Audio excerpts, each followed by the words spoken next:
ప్రభునందు ప్రియులారా, మనమందరము మహోన్నతుడైనటువంటి సర్వశక్తుని ఆత్మతోనూ సత్యంతోనూ ఆరాధించడానికి పరిపూర్ణ సిద్ధపాటు కలిగి దేవుడి సన్నిధానానికి మనం రాగలిగాము. వచ్చి ప్రార్థనాపూర్వకంగా సిద్ధపడి చక్కటి పాటలు సహోదరులు నడిపించగా వారితో కలిసి మనం స్తుతించి మహిమపరచగలుగుతాం. ఎంతో ఉజ్జీవంగా దేవుని సన్నిధిలో దేవుని పిల్లలుగా మనం అనుకున్న సమయానికే సంతోషంగా దేవుని సన్నిధానంలో ఉండటం నిజంగా సంతోషించదగ్గ విషయం. ప్రియులారా, మనము ఈ సంవత్సరపు ఆఖరి నెలలో ఉన్నాము. బహుశా ఇంకా 2 వారాల్లో ఈ సంవత్సరం గతించిపోయి క్రొత్త సంవత్సరాన్ని ఎదుర్కోవడానికి మనం సిద్ధపాటు కలిగి ఉన్నాం. తండ్రి అయిన దేవుడు ఈ సంవత్సరం ఆరంభం నుండి ఈ సమయం వరకు మహాదేవుని యొక్క అభయాస్తాల కింద మనల్ని కాసి కాపాడి ఆయన దీవెనలను మనకి ప్రసాదిస్తూ ఆయురారోగ్యాలతో ఈ లోకమందు సంతోషంగా దేవుని పిల్లలుగా బ్రతకడానికి అన్ని విధాల అన్ని సదుపాయాలను మహాదేవుడు మనకు దయచేస్తూ ఉన్నాడు. అటు దేవుణ్ణి ఎట్టి పరిస్థితుల్లోనూ మర్చిపోకుండా కృతజ్ఞతాస్తుతులు చెల్లించడానికి ప్రతి ఆదివారము గొప్ప భాగ్యం అది దేవుని పిల్లలకి. దేవుని ఆశీర్వాదాలు ఎంతో పట్టజాలనంత సమృద్ధితో ఉన్నది దేవుని సన్నిధి. అటు దేవుళ్ళు మనం అందుకోవడానికి మరింత ఆశీర్వాదకరమైనటువంటి స్థితిలో మనం పెంపొందించబడడానికి దేవుని యొక్క సన్నిధిలో గడపటం నిజంగా చాలా గొప్ప సంగతి. అయితే ప్రియులారా, ఈరోజు ఒక అంశాన్ని మనం నేర్చుకోవడానికి సిద్ధపాటు కలిగి ఉందాం. ప్రతి వారము ప్రతి సందర్భము ఏదో ఒక ప్రత్యేకమైనటువంటి అంశాన్ని, అది బుధవారమా శుక్రవారమా ప్రత్యేక కూడిక గృహ కూడిక వీధి కూడిక అనేది లేకుండా ఏదైనా కానీ ఒక ప్రత్యేకమైనటువంటి అంశాన్ని పాఠాన్ని మనం నేర్చుకుని ఆత్మీయంగా బలపడాలి అనేటువంటిది దేవుని యొక్క ఆకాంక్షను, దేవుని ఉద్దేశాన్ని నెరవేర్చుకుంటూ ఈ పాఠాలు మనకి ఆత్మీయ లాభాన్ని చేకూర్చే పాఠాలుగా మనలను సిద్ధం చేసే దేవుని పిల్లలుగా మనం సిద్ధం చేసే పాఠాంశాలుగా దేవుని సన్నిధిలో మనం గడపడానికి సిద్ధపాటు కలిగి ఉంటాం. ప్రియులారు, ఈరోజు మంచి తల్లి అనేటువంటి పాఠాన్ని మనం నేర్చుకోవడానికి సిద్ధపాటు కలిగి ఉందాం. గతంలో మంచి తండ్రి గురించి మనం ఆలోచన చేశాం. మంచి తండ్రి యొక్క విధి విధానాల గురించి మనం నేర్చుకున్నాం. దేవుని చేత మంచి తండ్రి అనిపించుకోవడానికి ఏ విధమైనటువంటి స్థితి కలిగి ఉండాలో అనేటువంటి సంగతులు కూడా మనం నేర్చుకున్నాం. కుటుంబ వ్యవస్థలో తండ్రికి ఒక మంచి స్థితిని మహాదేవుడు ఏర్పాటు చేశాడు. అలానే తల్లికి కూడా కుటుంబంలో ఓ ప్రత్యేకమైనటువంటి గుర్తింపును, ప్రత్యేకమైనటువంటి స్థానాన్ని దేవుడు ఇవ్వటం మనం చూస్తూ ఉన్నాం.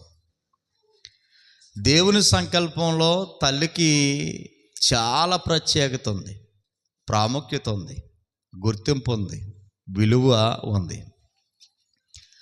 అలాంటి తల్లి గురించి మనం నేర్చుకోవడానికి ఈరోజు మనం సిద్ధపాటు కలిగి ఉందాం.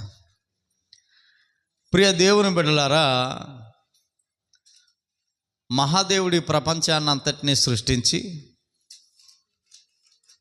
ఆఖరి దినాన్ని దేవుడు మనుషులను సృష్టించినట్లుగా, నిర్మించినట్లుగా మనం చూస్తూ ఉన్నాం నరులను. అది ఎలాగోనంటే తన స్వరూపమందు మానవులను అనగా నరులను ఆయన నిర్మించాడు.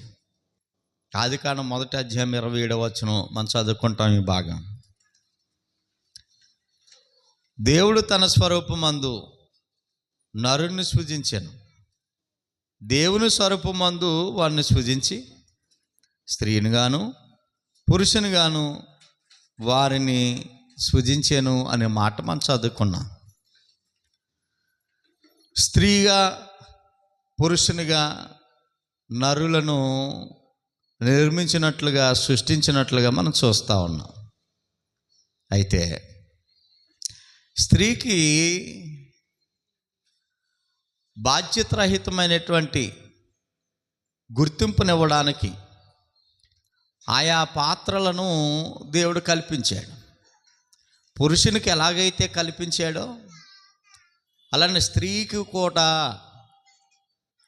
దశలుగా కొన్ని పాత్రలను స్త్రీకి ఇస్తున్నట్టుగా మనం చూస్తూ ఉన్నాం. అంటే స్త్రీను దేవుడు ఆశీర్వదించి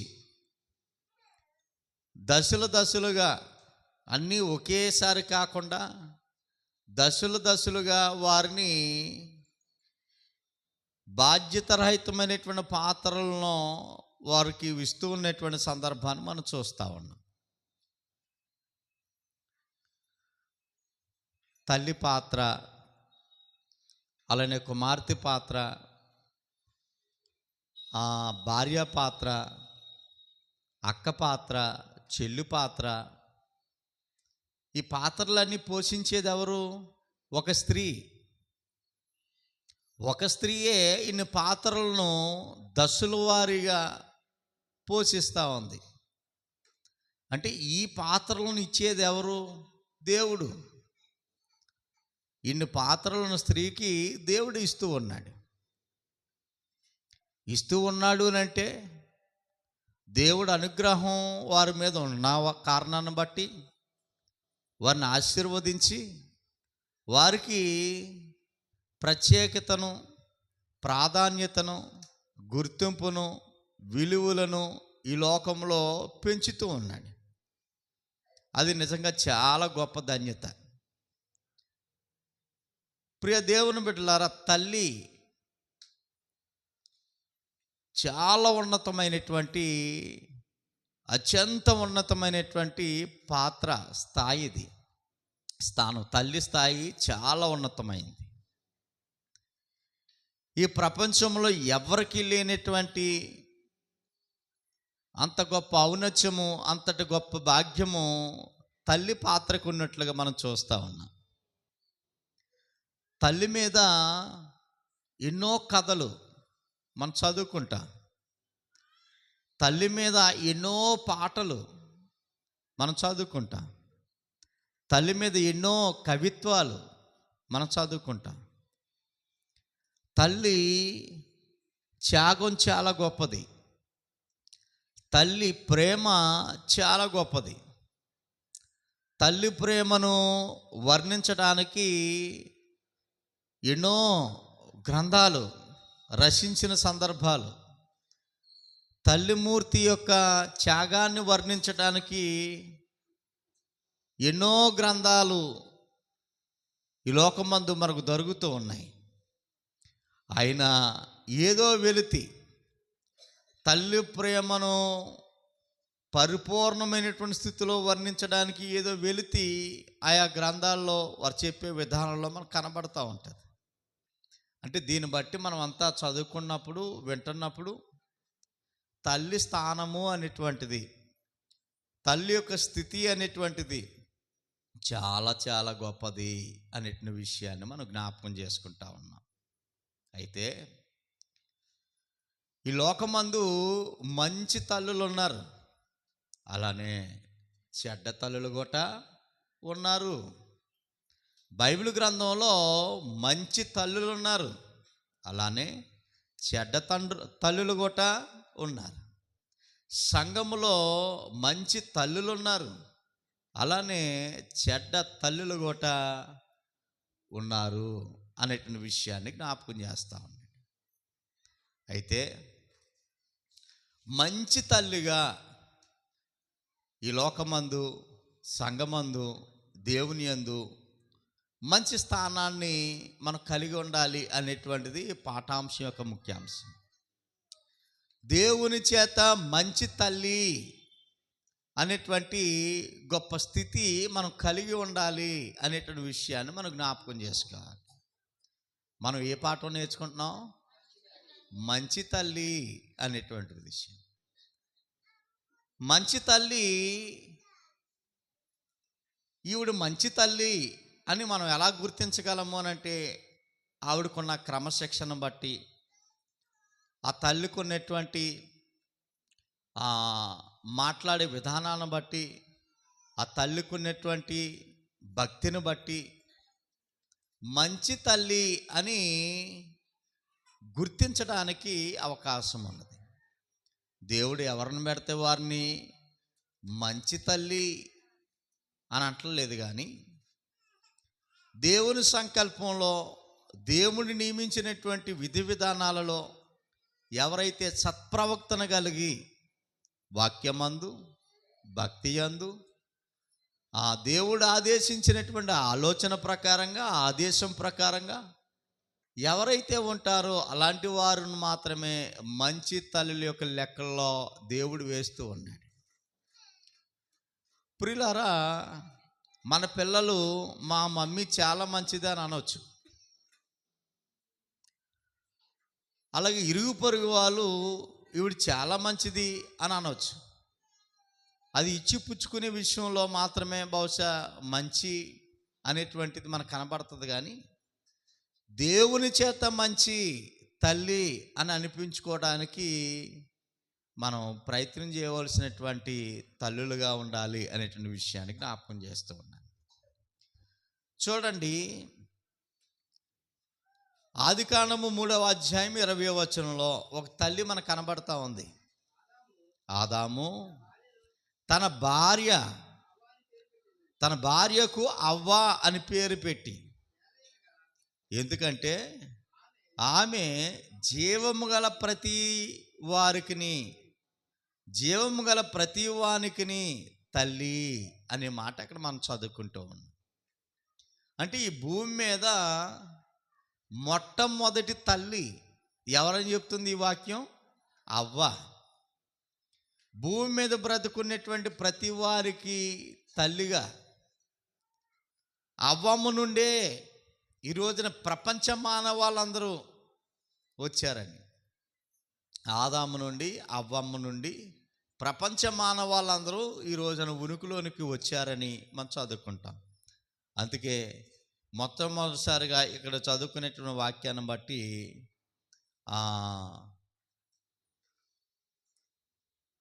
జీవము గల ప్రతి వానికి తల్లి అనేటువంటి విషయాన్ని అక్కడ మనం చదువుకుంటా ఉన్నాం. అలానే ప్రియులారా, అదే గ్రంథం 24వ అధ్యాయంలో 60వ వచనాన్ని ఒకసారి మనం చదువుకోగలిగితే, 24వ అధ్యాయము ఆదికాండము 60వ వచనంలో, వారు రెబెక్కాతో, మా సహోదరి, నీవు వేలకు తల్లి వగుదువుగాక అని ఆశీర్వదించిన సందర్భం మనం చూస్తూ ఉన్నాం. 24వ అధ్యాయం అంతా అదంతా ఒక ప్రధానానికి, పెళ్ళికి సంబంధించినటువంటి కార్యక్రమం. ఇసాకు గారు, రెబెక్కా గారి యొక్క పెళ్లి సందడి ఆ 24వ అధ్యాయం ఆదికాండం మనం చదువుకుంటా ఉంటాం. అక్కడ రెబెక్కా సహోదరులు, ఇంటివారు రెబెక్కమ్మను ఆశీర్వదిస్తూ ఉన్నారు. ఏమని ఆశీర్వదిస్తూ ఉన్నారనంటే, నీవు వేలకు తల్లి వగుదువుగాక అని ఆశీర్వదిస్తున్నారు. సహోదరులారా, ఇక్కడ విషయాన్ని జ్ఞాపకం చేసుకోవాలి. తల్లి స్థాయి చాలా గొప్పది. అందుకే ఇక్కడ ఉన్నటువంటి వాక్య భాగంలో వేలకు తల్లి వగుదువుగాక అని దీవిస్తున్నటువంటి సందర్భం. అలా కాకుండా వేలకు నా సహోదరు అవ్వాలి, మా అక్క అవ్వాలి, మా చెల్లు అవ్వాలి అని అంటలా, తల్లి అవ్వాలి అనేటువంటి ఉద్దేశంతో దీవిస్తున్నటువంటి సందర్భం మనం చూస్తూ ఉన్నాం. అంటే ఈ పాత్రలు అన్నట్ల కంటే అక్క కంటే చెల్లి కంటే ఇంకా కొన్ని పాత్రలు, స్త్రీ చాలా పాత్రలు పోషిస్తూ ఉంది. ఇన్ని పాత్రల కంటే తల్లి పాత్ర చాలా చాలా ప్రధానము, ప్రాముఖ్యము గనక వేలకు నువ్వు తల్లి అవుదుగా. కానీ ఆ రెబెక్కాను దీవిస్తున్నటువంటి, ఆశీర్వదిస్తున్నటువంటి సందర్భం ఇక్కడ మనం చదువుకున్నాం.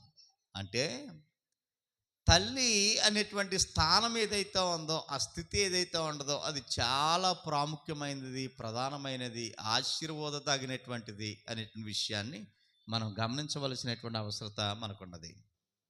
ప్రియ దేవుని బిడ్డలారా, ఇంకా మనం జాగ్రత్తగా పరిశీలన చేద్దాం. మనము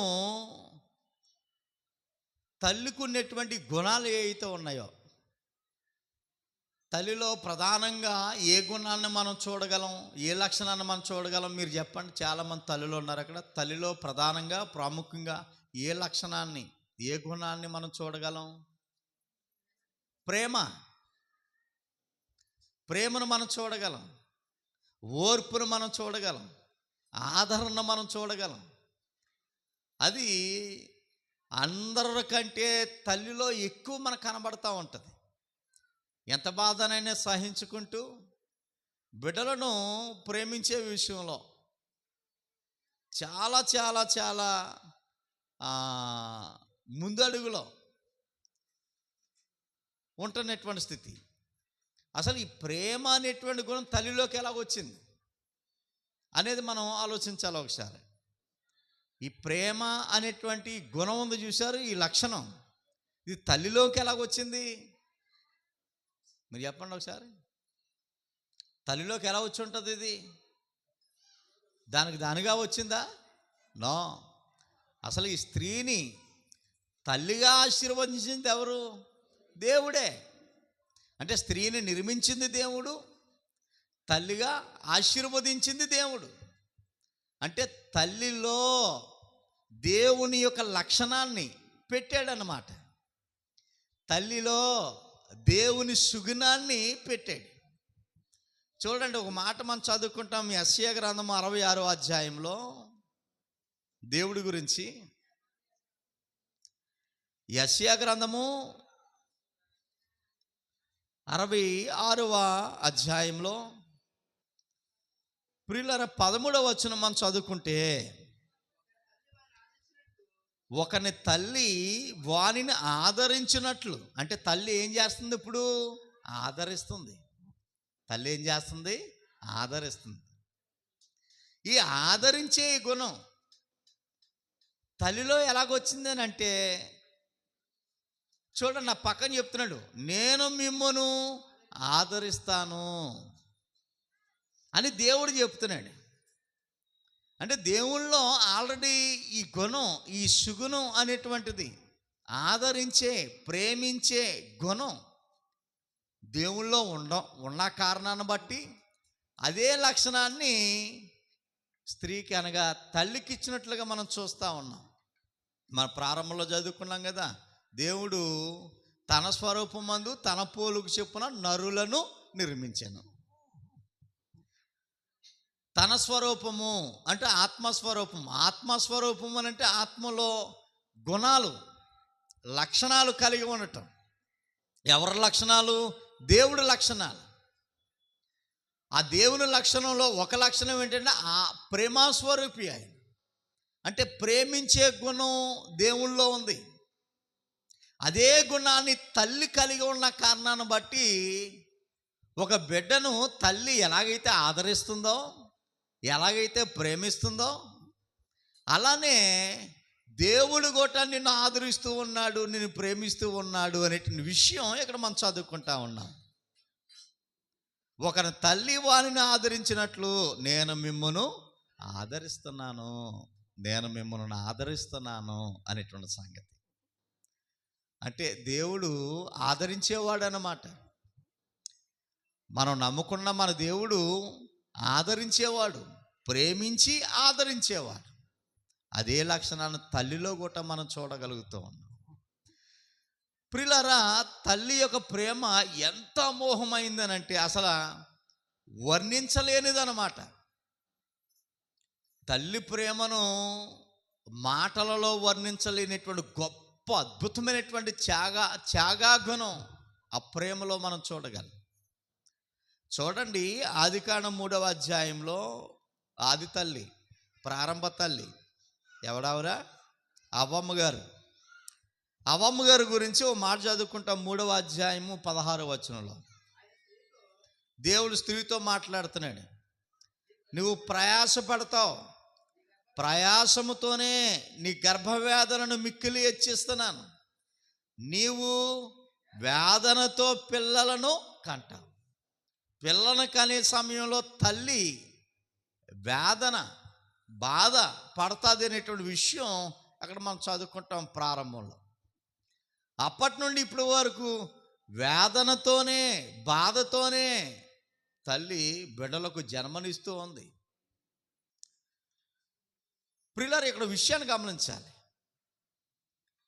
9 నెలలు ఎంతో జాగ్రత్త వహిస్తుంది. నేను తల్లిని కాబోతున్నాను అనేటువంటి ఒక ఉన్నతమైనటువంటి స్థితి. ఒక పిఏ లేకపోతే చిన్న స్థాయి ఉద్యోగి ఒక పెద్ద క్యాడర్లోకి వెళ్తున్నాడు అనుకోండి, వెళ్ళిన తర్వాత కంటే వెళ్ళడానికి ఆ ప్రయత్నాల్లో అతను చాలా జాగ్రత్తలు తీసుకుంటాడు. ఒక సామాన్యమైనటువంటి ఒక వ్యక్తి ఒక ఉన్నతమైనటువంటి పదవిలోకి వెళ్ళబోతున్నాను త్వరలో అనేటువంటి విషయం అతనికి తెలుస్తున్నప్పుడు చాలా జాగ్రత్తలు తీసుకుని ప్రతిదీ చాలా జాగ్రత్తగా ఉంటున్నటువంటి పరిస్థితి. అలానే ఒక సామాన్యమైనటువంటి ఒక స్త్రీ తల్లి అనేటువంటి ఒక ఉన్నతమైనటువంటి స్థానంలోకి వెళ్ళబోతా ఉంది. బిడ్డలకు జన్మనిచ్చి, బిడ్డలకు జన్మనివ్వటం అని అంటే అది చిన్న సంగతి కాదు. ఎన్ని నెలలు బిడ్డను మొయ్యాలా? 9 నెలలు. ఈ 9 నెలలు చాలా జాగ్రత్తలు తను తీసుకుంటుంది. ఆహార విషయంలో జాగ్రత్తలు, తన నడవడికలో జాగ్రత్తలు, నడకలో జాగ్రత్తలు, ప్రతిదీ, పడుకునే విషయంలో జాగ్రత్తలు, ప్రతిదీ జాగ్రత్తలు తీసుకుని, ఎందుకు ఇన్ని జాగ్రత్తలు? ముందున్నట్టుగా ఉండొచ్చు కదా అని అంటే నో. తాను ఒక బిడ్డకి జన్మనివ్వుతుంది. ఒక బిడ్డకి జన్మనివ్వటంతో తాను పోస్ట్ మారుతూ ఉంది. ఇప్పుడు తన స్థాయి మారుతూ ఉంది. విలువలతో కూడినటువంటి ఒక మంచి ఉన్నతమైనటువంటి స్థాయి దేవుడు ఇస్తూ ఉన్నాడు. ఓ పదవినిస్తూ ఉన్నాడు. ఒక స్త్రీకి ఓ పదవినిస్తూ ఉన్నాడు. ఏటా పదవి ఏంటో తెలుసా? తల్లి అనేటువంటి పదవి. తల్లి అనేటువంటి గౌరవాన్ని ఇస్తూ ఉన్నాడు. తల్లి అనేటువంటి ఆ ఉన్నతమైనటువంటి ప్రాధాన్యతను నీకు ఇస్తూ ఉన్నాడు. ఆ తల్లి అనేటువంటి ఆ గౌరవాన్ని, ఆ స్థానాన్ని ఇచ్చే ఇంకా 2-3 గంటల్లో ఓ పూటలో ఇచ్చే సమయంలో ఆ తల్లి వేదన పడుతుంది అనేటువంటి విషయాన్ని జ్ఞాపకం చేస్తున్నాడు. చాలా వేదన పడుతుంది, చాలా బాధపడుతుంది. అంత బాధలో తాను ఏం అద్భుతమైనటువంటి స్థానాన్ని పొందుకుంటా ఉంది. ఆ బాధ తర్వాత, ఆ వేదన తర్వాత తల్లి అనేటువంటి ఒక గౌరవాన్ని పొందుకుంటుంది. ఒక సామాన్యమైనటువంటి ఒక స్త్రీ అనేటువంటి విషయం జనరల్గా మనం సింపుల్గా అనుకుంటాం, కానీ తల్లి స్థానం ఈ లోకంలో దేనికి లేనటువంటి అద్భుతమైనటువంటి స్థానం అన్నది, ఉన్నతమైన స్థానం. అర్థమవుతుందా ప్రియులారా? బిడ్డలను కంటూ చనిపోయినటువంటి పరిస్థితిని మనం ఈ లోకంలో చూస్తూ ఉన్నాము. అలాగే బైబిల్ గ్రంథంలో కూడా బిడ్డను కన్నా తర్వాత చనిపోయిన వారు, కంటూ చనిపోయిన వారు, కనలేక చనిపోయిన వారు కూడా ఉన్నారు చరిత్రలో. నవమాసాలు మోసి బిడ్డను కనలేక చనిపోయినటువంటి వారు ఎంతోమంది ఉన్నారు. అలాంటి వారికి తల్లి అనేటువంటి యోగ్యత లేదు. అలానే బిడ్డను కన్నా తర్వాత బిడ్డ బతుకుంటుంది, తల్లి చనిపోయిన సందర్భాలు బైబిల్లో ఉన్నాయి. ఓ సందర్భాన్ని మనం చూస్తాం. చూడండి, ఆదికాండము గ్రంథంలోనే 35వ అధ్యాయం 35వ అధ్యాయంలో 35వ అధ్యాయంలో ప్రభునందు ప్రియులారా 16వ వచనం చదువుకుందామా ఒకసారి. వారు బేతేలు నుండి ప్రయాణమే పోయారు. ఎఫ్రాతాకు వెళ్ళే మార్గములో మరికొంత దూరము ఉన్నప్పుడు రాహేలు ఏమండి ప్రసవించుచు ప్రసవ వేదనతో ప్రయాసపడుతుందట. దారిలో ప్రయాణం చేస్తున్నారు, దారిలోనే పుట్టినప్పుడు వచ్చే ఈ తల్లికి ప్రసవ వేదనతో చాలా పురాకులు పడతా ఉంది, బాధను అనుభవిస్తూ ఉంది. ఏమండి చాలా ప్రసవ వేదనతో ప్రయాసపడుతుంది. ఆమె ప్రసము వలన ప్రయాసపడుచున్నప్పుడు మంత్రసాని ఆమెతో, భయపడకము, ఇది నీకు కుమారుడు, ఇంత బాధపడుతున్నావు అంటే నీకు కుమారుని కనబోతున్నావు అని చెప్పి మంత్రసాని చెప్పిందంట. పాపం తల్లి బిడ్డను కని రాహేల్ చనిపోయింది. అంటే ఎంత వేదన ఆవిడ భరించుంటుందో చూడండి, ఎంత బాధ భరించుంటుందో చూడండి. ఆమె మృతి పొందెను, ప్రాణము పోవుచుండగా ఆమె తన బిడ్డను కన్నది. ఆ బిడ్డకి బెన్యమీను అని పేరు పెట్టి 12 మంది గోత్రాల్లో ఒక గోత్రము ఏమండి బెన్యమీను కన్నటువంటి పరిస్థితిని మనం చూస్తూ ఉన్నాం. అర్థమవుతుందా? ఓకే, బెన్యమీను అనేటువంటి పేరుకి అర్థం ఏంటంటే దుఃఖపుత్రుడు అని అర్థం. అంటే బాధలో బిడ్డను కని తల్లి చచ్చిపోయింది కాబట్టి దుఃఖపుత్రుడు అనేటువంటి పేరు అర్థం వచ్చే విధంగా ఈ పేరు మనం చూస్తాం. ఓకే, ఏది ఎలాగైనప్పటికీ వేదన బాధతో బిడ్డలను తల్లి కంటా ఉంది అనేటువంటి విషయం. అయితే యోహాను సువార్త 16వ అధ్యాయంలో 16వ అధ్యాయంలో చూడండి 21వ వచనం. స్త్రీ ప్రసవించినప్పుడు ఆమె గడియ వచ్చెను గనుక ఆమె ఏం పొందుతుందంట, ప్రసవించే సమయంలో వేదన పడుతుంది, చాలా వేదన పడతా ఉంది. అయితే అంత బాధపడుతున్నటువంటి తల్లి ఎప్పుడైతే బిడ్డను కన్నదో బిడ్డను కళ్ళతో చూసిన తర్వాత బాధ అంతా అంత బాధపడి ఆ బిడ్డను చూసిన తర్వాత బాధ అంతా మర్చిపోయి సంతోషిస్తుందట. ఏమండి మాట ఎంత అద్భుతంగా చూడండి.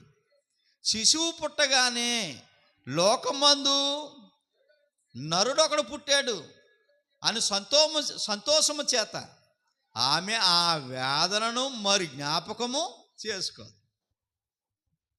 బిడ్డను కన్ని వెంటనే ఆ బాధ అంతా మర్చిపోద్ది, ఆ వేదన అంతా మర్చిపోద్ది. బిడ్డను చూసి ఈ లోపల చూడడానికి వస్తుంటారు కదా మనోళ్ళు. బొగ్గలు బాగున్నాయమ్మా, పెదవులు బాగున్నాయమ్మా, చేతులు బాగున్నాయమ్మా, అమ్మమ్మ పెదవులు వచ్చాయి, నానమ్మ చేతులు వచ్చాయి, తాతయ్య కాళ్ళు వచ్చాయి, సేమ్ అమ్మలాగే ఉంది, సేమ్ బాబులాగా ఉందని అంటే ఈ మాటలు అక్కడే పెద్దాపురం చేసినా కానీ ఆ మంచమే పడుకుని ఆనందించేస్తుంటుంది. ఇంత బాధపడి ఇంత వేదన పడి హాస్పిటల్లో కారు మీద తీసుకొచ్చి లేకపోతే ఆటోలో తీసుకొచ్చి అక్కడ సీట్ రాయించి ఇక్కడ సీట్ బ్లడ్ సరిపోదని చెప్పేసి టెన్షన్ పడేస్తారు వాళ్ళందరూ. అక్కడ పరిగెట్టి ఇక్కడ పరిగెట్టి లోపల ఉన్న మనిషికి బాధే, బయట తిరిగి వాళ్ళకి బాధ. ఇంత బాధలు అయిపోయిన తర్వాత ఆ బిడ్డ కియం అని అరగానే ఆ ఒళ్ళో పెట్టి చూడగానే ఎంత ఆనందం, బాధ అంతా మర్చిపోద్ది. ఆ కుట్లు అప్పుడే వేస్తారు. ఆ కుట్లు ఎలా ఉంటున్నాయి, లోపల నవ్వే గట్టిగా నవ్వుతే కుట్లు కదిలిపోతాయేమో అని లోపల నవ్వేసుకుని అబ్బా బాగున్నాడు దేవానికి స్తోత్రాలు నాయన మంచి బిడ్డ, ఆ బాధ అంతా మర్చిపోద్ది. బిడ్డను చూడగానే ఆ వేదనంతా మర్చిపోద్ది. అంటే ఆ బిడ్డను జన్మించడానికి నీ శరీరాన్ని నువ్వు కోసుకున్నావు, ఆయన నువ్వు లెక్క చేయట్లేదు. నా బిడ్డ దేవుడు నాకు అనుగ్రహించాడు, బిడ్డ కంటే నా స్థాయిని పెంచాడు. ఏంటి నా స్థాయి? బిడ్డ లేక మునుపు నేను సామాన్యమైనటువంటి ఒక స్త్రీ, ఒక పురుషునికి భార్య అని అంతే. బిడ్డను కన్నా తర్వాత ఇప్పుడు నేను భార్య కంటే నా స్థాయి ఏంటో తెలుసు. ఇప్పుడు తల్లి. ఈ లోకంలో ఎవ్వరికీ లేనటువంటి గౌరవాన్ని దేవుడు నాకు ఇచ్చాడు. బిడ్డనిచ్చి తల్లి అనేటువంటి పాత్రనిచ్చాడు, తల్లి అనేటువంటి యోగ్యతనిచ్చాడు, ప్రాధాన్యతనిచ్చాడు. చాలు నా జీవితానికి అని ఎంతో ఆనందపడిపోతున్నటువంటి పరిస్థితి. ఆ బిడ్డను చూసి మురిసిపోతున్నటువంటి సందర్భాన్ని మనం చూస్తూ ఉన్నాం. ఓకే, బాగానే ఉంది. ఈ మాటలను బట్టి ఆలోచన చేస్తే దేవుని సంకల్పంలో తల్లికి చాలా ప్రాధాన్యత, ప్రత్యేకత ఉందని,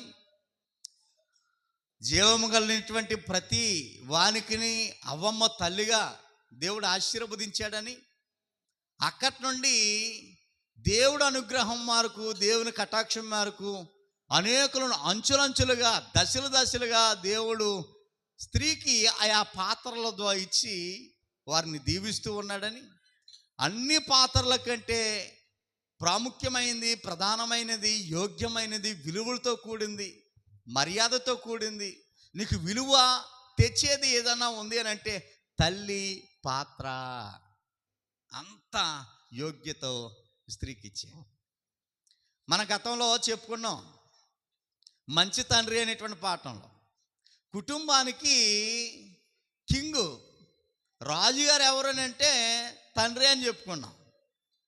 కానీ రాజుగారికి కూడా యోగ్యత లేదు. తల్లి అయ్యే. ఓకే, తండ్రి ఓకే, కానీ ఈ విధమైనటువంటి విధానం, ఆశీర్వాదం ఒక స్త్రీకి మాత్రమే, తల్లికి మాత్రమే ఇచ్చాడు అనేటువంటి విషయాన్ని మనం జ్ఞాపకం చేసుకోవాలి.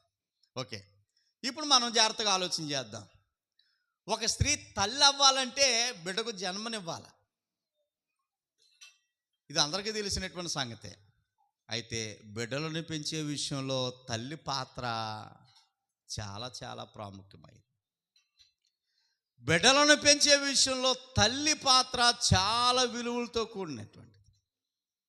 కాబట్టి బిడ్డలను పెంచే విషయంలో తల్లి పాత్ర ఏంటి,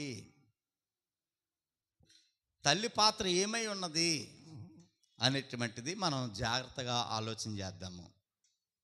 ఏ పాఠం నేర్చుకుంటున్నాం? చెప్పాలి, అందరూ చెప్పాలా? మంచి తల్లి. ఇక్కడ ఉన్నటువంటి తల్లులు చాలామంది ఉన్నారు. నాకు నేను మంచి తల్లిని అని మనం అనేసుకుంటే కాదు.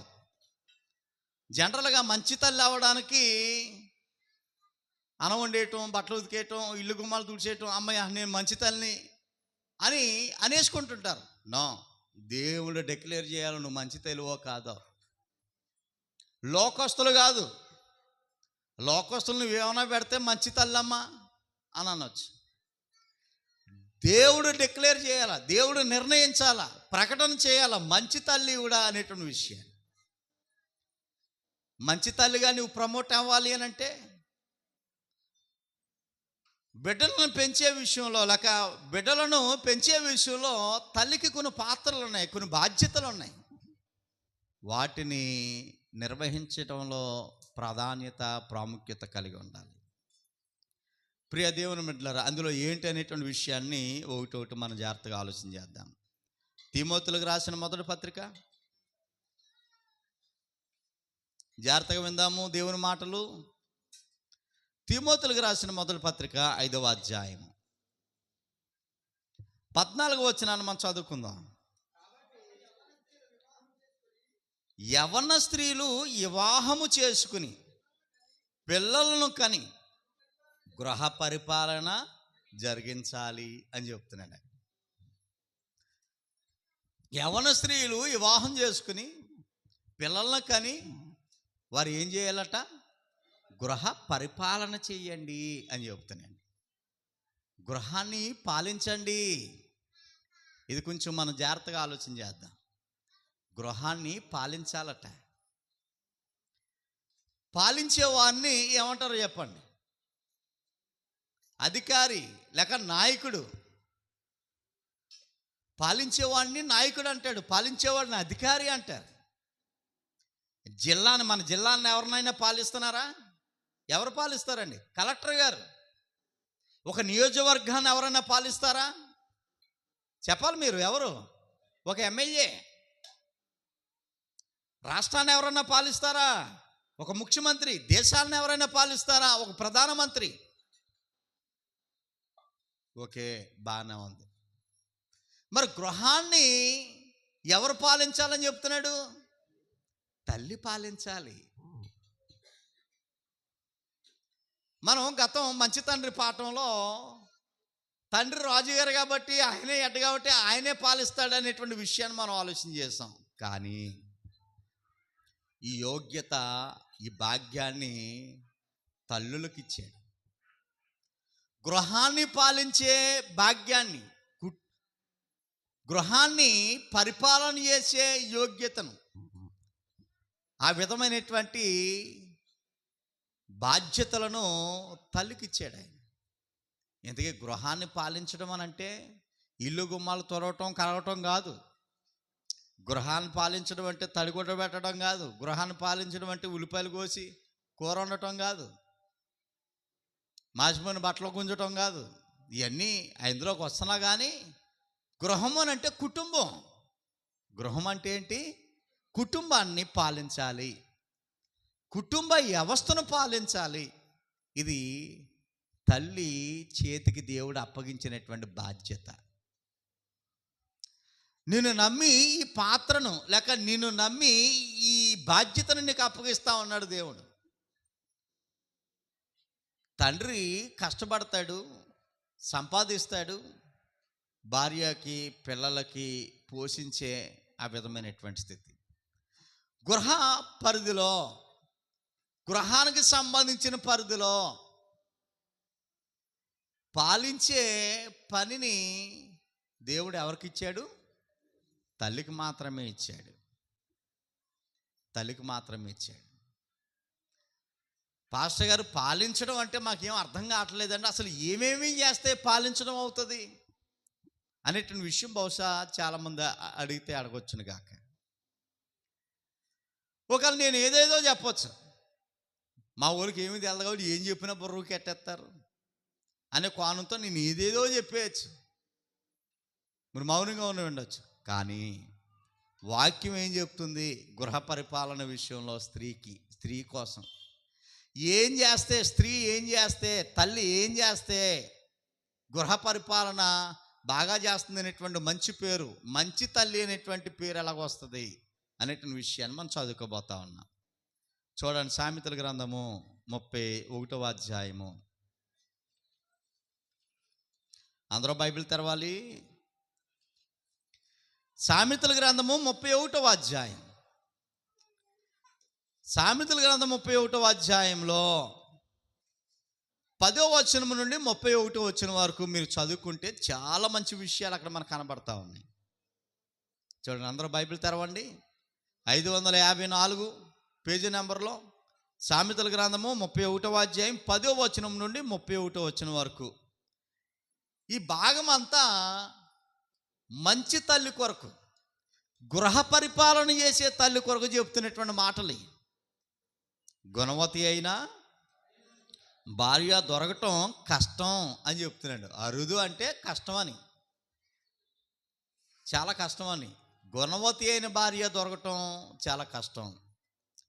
ఒకవేళ దొరికింది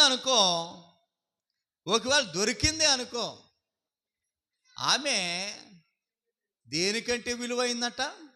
ముత్యము కంటే విలువైంది. ముత్యమే చాలా విలువైంది. అది ఎక్కడ పెడితే అక్కడ దొరకేది కాదు. ముత్యాలు ఎక్కడ పెడితే అక్కడ దొరకవు. సముద్రం అట్టడుగున దొరుకుతాయి. ఏమండి, ఉంటాయి కదా ఆలసిప్పల్లో తయారవుతుంది ముత్యం. ఆలసిప్ప సముద్రం అడుగు భాగంలో ఉంటాయి. ఎన్నో నెలలకి ఈ ఆలచిప్పలో అది తీసుకున్న ఆహారాన్ని బట్టి ఆ ముత్యం తయారవుతుంది. అది ఇప్పుడు ప్రజెంటు ఒరిజినల్ ముత్యాలకి చాలా చాలా విలువ ఉంది, చాలా గిరాకీ ఉంది. ముత్యమే చాలా విలువైందంటే గుణవత్తైనటువంటి భార్య దొరకటం ముత్యము కంటే విలువైంది అని చెప్తున్నాడు. పూర్వకాలం ముత్యాలకు చాలా చాలా విలువ ఉండేదని. అవి అరుగుగా దొరుకుతాయి కాబట్టి ముత్యము కంటే చాలా విలువైంది అని చెప్తున్నాడు. ఏం చేస్తుంది ఈ ముత్యము కంటే విలువైనటువంటి తల్లి, లేక ఈ భార్యే తల్లి అవుతుంది కదా, ఈ తల్లి ఏం చేస్తుంది అని అంటే 11వ వచనంలో చెప్తున్నాడు. ఆమె భర్త యందు నమ్మకం ఉంచుతుందట. భర్త యందు ఏముంచుతుందట? ఆమె యందు నమ్మకం ఉంచుతుంది. నమ్మకం ఉంచడం అంటే అర్థం ఏంటంటే కింద చెప్తా ఉన్నాడు, అతను సంపాదించిన సంపాదనలో వెలితి రానవదనమాట. భర్త సంపాదించే సంపాదనలో వెలితి రానవదు. మంచి తల్లి వెలుతు వస్తుందేనంటే, తేడా వస్తుందేనంటే, ఏదో తేడా వస్తుందేనంటే మంచి తల్లి కాదు, గుణవతి అయినటువంటి తల్లి కాదు. ఉదాహరణకు ఆ మాట మీకు అర్థం కాకపోవచ్చు. ప్రియ దేవుని బిడ్డలారా, గ్యాస్ బండ 1200 రూపాయలు అనుకుందాం. గ్యాస్ బండ ఎంత? 1200 రూపాయలు. ఏమండి గ్యాస్ అయిపోయిందండి, గ్యాస్ కొనుక్కోవాలండి, ఇప్పుడు మనకి ఎలాగండి బాబు గ్యాస్ అంటే ఎంతే బాబు? 1500 అంటే అండి, ఇంటికి తెచ్చి ఇచ్చేస్తున్నాడట, 1500 అన్నది. పోయి బాబు గ్యాస్ బండ 1500 అంటే బాబు, ఇంటికి మనం ఇల్లు అక్కడ తెచ్చుకుంటే 1200 లేకపోతే 1400 వస్తుంది. ఇంటికి తెచ్చి ఇచ్చినందుకు 1500 తీసుకున్నాడు. పోతే మన ఇంటికి తెచ్చి ఇచ్చాడు గౌరవంగాను, 1500 ఇచ్చి గ్యాస్ బండ వేయించుకో. రూల్గా గ్యాస్ బండ ఎంత? 1200 ఇప్పుడు చెప్పుకున్న దాని ప్రకారంగా. కానీ ఎంత వసూలు చేసింది? 1500. ఇప్పుడు ఎంత నొక్కేసింది? 300. వెళితే ఇది వెళితే దీని వెళితే ఆ లెక్కల్లో చూసుకోవాలి ప్రతిదీని. గ్యాస్ బండ ఉదాహరణ చెప్పానంతే, నీకు గ్యాస్ బండ ఉదాహరణ చెప్పానంతే. ఇలాగ ప్రతిదీ, అది నీ సంపాదన కావచ్చు, నీ భర్త సంపాదన కావచ్చు, ఏదైనా నీదే, నీ సొంతం, నీ ఇంటికి నువ్వే రానివి, నీ ఇంటికి నువ్వే రానివి. అందుకే నీకు పరిపాలన చేసే అధికారాన్ని దేవుడు నీకు ఇచ్చాడు. ఒకవేళ ఈ దొంగ లెక్కలు, ఈ దొంగ విధానం అంతా చూస్తే నష్టం ఎవరికో తెలుసా? నీకే. నువ్వు పరిపాలన చేయడానికి అర్హత నీకు లేదు. నువ్వు మంచి తల్లివి కావు. ఎందుకంటే భర్త సంపాదనలో నువ్వు దొంగ లెక్కలు చేస్తున్నావు. దొంగోడు పరిపాలన చేయగలడా బాగాను? అంటే విషయాన్ని జ్ఞాపకం చేస్తున్నాను మీకు. ఇలాగా మనం ఆలోచన చేస్తే చూడండి, అతని లాభప్రాప్తికి వెలితి కలగదు. ఎవరుంటే? మంచి తల్లుంటే వెలితి కలగదు అనేటి విషయాన్ని జ్ఞాపకం చేస్తూ ఉన్నాడు. ఆమె తాను బ్రతుకు దినములనియు అతనికి మేలు చేయను కానీ కీడు ఏమాత్రము చేయదు. గొర్రె బొచ్చుతో తయారు చేసినటువంటి మంచి అవిసెనారతో వెదుకును, ఆమె చేతులారా వాటిని పనిచేస్తుంది అనేటువంటి విషయాన్ని జ్ఞాపకం చేస్తా ఉంది. ఇంకా మనం ఆలోచన చేసినట్లయితే మంచి తల్లి ఏం చేస్తుందో తెలుసా? 15వ వచనంలో, ఆమె చీకటితోనే లేచి తన ఇంటి వారికి భోజనం సిద్ధం చేస్తుందట. గృహ పరిపాలన చేయాలి. మంచి తల్లి గృహ పరిపాలన చేయాలంటే ఈ లక్షణాలు ఉండాలన్నమాట. మొదటి లక్షణం ఏంటి? మంచి తల్లికి ఉన్నటువంటి మొదటి లక్షణం ఏంటి? ఆమె గుణవతి అయి ఉండాలి. గుణవతి దేనికంటే విలువైందట? ముత్యము కంటే విలువైంది అని ఒకటి చెప్పుకొస్తా ఉన్నాడు. గృహ పరిపాలన చేసే లక్షణాలు మంచి తల్లికి మాత్రమే ఉంటాయి. ఈ తల్లి చీకటితోనే లేస్తుంది. చీకటితోనే లేచి తన ఇంటి వారికి భోజనం సిద్ధం చేస్తుంది. మంచి తల్లా? ఎస్, మంచి తల్లి. మంచి తల్లి ఏం చేస్తుంది చెప్పాలా? పెందల కాడే లేస్తుంది. మంచి తల్లి ఏం చేస్తుంది? పెందల కాళ్ళు లేచి భర్తకి, పిల్లలకి భోజనం సిద్ధం చేస్తుంది. భోజనం సిద్ధం చేస్తుంది అన్నిటిని విషయాన్ని జ్ఞాపకం చేస్తూ ఉన్నాడు. ఒకవేళ ఈవిడ స్థితి బాగుంటే, ఆవిడ ఇంట్లో పనిచేసే వాళ్ళు ఉంటే వాళ్ళకి బత్తింగ్ కూడా ఏర్పాటు చేస్తుందని ఆ లిస్టు చెప్తున్నాడు అనమాట అండి. ఏమండి, పొలానికి వెళ్ళి పని చేస్తుంది, పొలం ఉంటే పొలానికి వెళ్ళి పని చేస్తుంది. అంటే ఈ మొత్తానికి ఈ విషయాన్ని అంతటిని పరిశీలన చేస్తే ఈ తల్లి కష్టపడే తల్లి, కష్టపడుతుంది. నా భర్త కష్టపడుతున్నాడు కదా నాకెందుకులా అనుకోకుండా ఈ తల్లి కష్టపడే గుణం, గృహ పరిపాలన చేసే తత్వం ఉన్నది. ఇంకేమంటున్నాడు తెలుసా? 17వ వచనంలో ఆమె నడుకట్టు చేత నడుం బలపరుచుకుంటుందట. బలపరుచుకుంటుంది, చేతులతో బలంగా పనిచేస్తుంది. ఒకవేళ వ్యాపారం ఏమైనా ఉంటే వ్యాపారం విషయంలో ఆవిడ చక్కగా ఉంటుంది. రాత్రి వేళ ఆమె దీపము ఆరిపోదు అన్నిటిని విషయాన్ని జ్ఞాపకం చేస్తున్నాను. దీపం ఆరిపోదు. మంచి తల్లి గృహం చాలా బాగుంటుంది, కుటుంబం చాలా బాగుంటుంది, అన్ని విధాలుగా బాగుంటుంది అన్నిటిని విషయాన్ని జ్ఞాపకం చేస్తున్నాను. ఏమండి, ఈ మధ్య ఒక ఆయన ఒక శ్లోకం రాశాడు. ఏమండి, ఇంటికి దీపం ఇల్లాలు. ఇల్లాలు అని ఎవరిని అంటారో తెలుసా? మంచి తల్లిని మాత్రమే ఇల్లాలు అని అంటారు. ఎవరిని పడితే వారిని ఇల్లాలు అనడానికి వీలు లేదు. ఇంట్లో ఉన్నంత మాత్రాన ఇల్లాలు అనడానికి వీలు లేదు. మంచి తల్లిని మాత్రమే ఇల్లాలు అని అంటారు. దీపం ఏం చేస్తుంది? ఇంటికి వెలుగునిస్తుంది. ఇల్లాలు ఇంటి గౌరవాన్ని కాపాడుతుంది, ఇంటి శుభ్రంగా ఉంచుతుంది. ఏమండి, ఏ మాత్రము పిల్లలకు కానీ భర్త కానీ తనకు కానీ లోటు లేకుండా చాలా చక్కగా ఉంటున్నటువంటి విధానాన్ని ఇక్కడ మనం చూస్తూ ఉన్నాం. అర్థమవుతుందా ప్రియులారా? ఆ గృహ పరిపాలన చేసే లక్షణాలు ఇవన్నీ మనం చదువుకుంటా ఉన్నాం. దీనులకు దరిద్రులు కూడా చీచాపి అవసరాలు ఉన్నటువంటి వారికి సహాయం చేస్తుందట. ఇలా బిగబెట్టేది ఇంకా. ఏమండి, దీనులకు సహాయం చేస్తుంది, దరిద్రులు కూడా సహాయం చేయడానికి చెయ్యి ఎత్తుతుంది. సహాయం చేయడానికి చెయ్యి అంటే దాతృత్వం కలిగినటువంటి, సహాయ గుణం కలిగినటువంటి విధానం మనం చూస్తూ ఉన్నాం ఈ తల్లిలో. అర్థమవుతుందా ప్రియులారా? ఇంకా మనం ఆలోచన చేసినట్లయితే ఏమండి, 21వ వచనంలో ఆ చలికాలం వస్తే ఇంటి వారికి చక్కగా అన్నీ సిద్ధం చేస్తుందని చెప్తున్నాడు.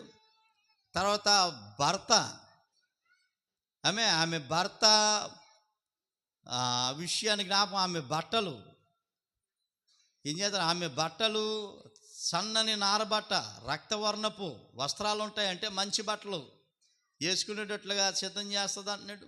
దేశ పెద్దలతో భర్త కూర్చుండేటట్లుగా ఈ విధమైనటువంటి ఏర్పాటును మనం చూస్తూ ఉన్నాం.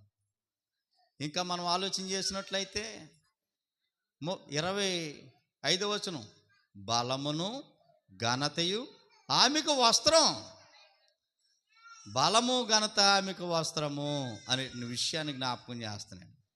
ఇంకో మంచి మాట చెప్పాడండి మంచి తల్లి కోసం 28లో 26లో, జ్ఞానము కలిగి తన నోరు తెరుస్తుంది. ప్రతిదానికి నోరు పారేసుకోకుండా జ్ఞానము కలిగి తన నోరు తెరుస్తుంది. కృపగల ఉపదేశమును ఆమె బోధిస్తుంది. ఆమె తన ఇంటి వారు నడతలను బాగా కనిపెడుతుంది. పని చేయకుండా ఆమె భోజనం చేయదు. ఆమె పిల్లలు అంటారట, మమ్మీ నువ్వు వండర్ఫుల్ మమ్మీ అంటారట. అదే ఉంది అక్కడ. ఆమె కుమారులు లేచి ఆమెను ధన్యురాలందరూ, ఆమె కుమారులు ధన్యురాలందరూ అనేటువంటి విషయాన్ని చెప్తా ఉన్నాడు. ఇంకా ఈ విషయాలన్నీ జ్ఞాపకం చేస్తూ ఉన్నాడు. ఆఖరిగా దీన్ని ముగిస్తూ కుటుంబానికి దేవునికి ప్రాధాన్యత ఇచ్చే తల్లులు అందం సౌందర్యం వీటి మీద కాకుండా యెహోవా యందు భయభక్తులు కలిగి, ఏమండి, యెహోవా యందు భయభక్తులు కలిగి నడుచుకుంటుంది అనే విషయాన్ని జ్ఞాపకం చేస్తున్నాడు. ప్రియులారా చూడండి, ఆఖరి వచనంలో ఒక మాట చెప్పాడు ఆయన, చేసిన పనిని బట్టి అటు దానికి ఎటుదానికి? మంచి తల్లికి. మంచి తల్లి అంటే ఎవరు? గృహ పరిపాలన చేసే తల్లికి ప్రతిఫలము ఖచ్చితంగా ఉంటుంది. ప్రతిఫలము ఖచ్చితంగా ఉంటుంది. గవిని యొద్ద ఆమె పనులు ఆమెను కొనియాడును అనేటువంటి విషయాన్ని జ్ఞాపకం చేస్తా ఉంది. ఇవన్నీ మంచి తల్లికి ఉన్నటువంటి సుగుణాలు. తర్వాత మీరు చదవండి 10వ వచనం నుండి 31వ వచనం వరకు. కాబట్టి ప్రియ దేవుని బిడ్డలారా, తల్లి ఏం చేయాలి? గృహాన్ని పాలించాలి.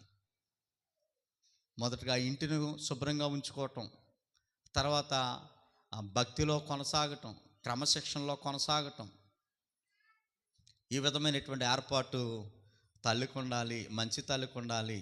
బిడ్డలను పెంచే విషయంలో గృహ పరిపాలన చేయాలి అనేటువంటి విషయాన్ని జ్ఞాపకం చేస్తూ ఉన్నాడు. గృహ పరిపాలన చేయాలి.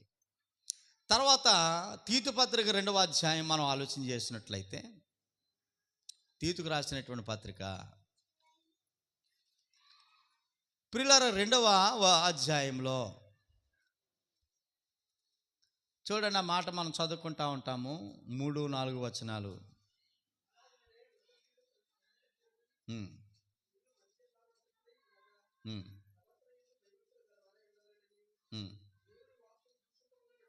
దేవుని వాక్యము దూషింపకుండానట్లు యవన స్త్రీలు తమ భర్తలకు లోబడి ఉండి తమ భర్తలను శిశువులను ప్రేమించేవారును, మంచి బుద్ధి గలవారును, పవిత్రులను, ఇంట ఉండి పనిచేసుకుని వారును మంచివారినే ఉండాలని బుద్ధి చెప్పుచు మంచి ఉపదేశము చేయవారినే ఉండాలి అని బోధించము అనేటువంటి విషయాన్ని జ్ఞాపకం చేస్తున్నాను. ఇక్కడ ఈ వాక్య భాగంలో మనం ప్రధానంగా ఆలోచించవలసినటువంటి విషయం ఏమనంటే, మంచి తల్లి చేయవలసిన విషయం ఏమనంటే శిశువులను ప్రేమించాలి అనేటువంటి. శిశువులను అంటే తమ కనుకున్న బిడ్డలను ప్రేమించాలి. ఆడబిడ్డలనైనా మగబిడ్డలనైనా ప్రేమించాలి. బిడ్డల విషయంలో పక్షపాతం చూపించకూడదు.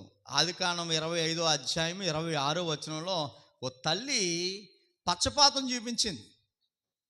ఇద్దరు బిడ్డలు ఉంటే ఒక బిడ్డను ఒకలా చూసింది, ఒక బిడ్డను ఒకలా చూసింది. అలాగా తల్లి చూడకూడదు. ఆడబిడ్డలనైనా మగబిడ్డలనైనా సమానంగా చూడాలి, పక్షపాతం లేకుండా చూడాలి అనేటువంటి విషయాన్ని అక్కడ మనం చదువుకుంటా ఉన్నాం.